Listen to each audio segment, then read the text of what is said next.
masterclass d'aujourd'hui va concerner aussi les bilans immunologiques parce qu'on va de plus en plus nous allons de plus en plus à une médecine de précision.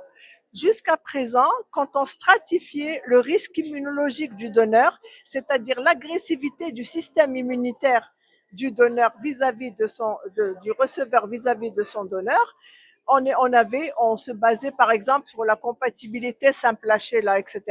Maintenant, on va sur une compatibilité beaucoup plus importante. On va sur une compatibilité à l'échelle moléculaire. Ça veut dire on va regarder exactement où l'anticorps va attaquer, la serrure où elle va aller. Et là, on est la prévention est très très importante. En fait, on anticipe le rejet. Une chose dont je voudrais parler, c'est la biopsie liquide. La biopsie liquide. En fait, quand on suspectait un rejet, avant, on faisait la biopsie du greffon, mais pour voir un petit peu où se situait le problème. Maintenant, grâce à la biopsie liquide, qui est un biomarqueur dont M. Kanji a parlé ce matin, on peut ne plus faire de biopsie. Mais c'est quoi?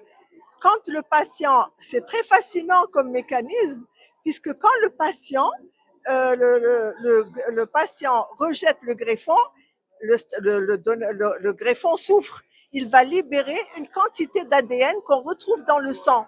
Donc, il suffit d'aller dans le sang, prélever cet ADN et nous avons un résultat. Mais ça reste quand même une valeur prédictive négative. C'est-à-dire, si c'est négatif, on fait plus de l'ancienne biopsie protocolaire. Mais si c'est positif, on continue pour affiner le diagnostic.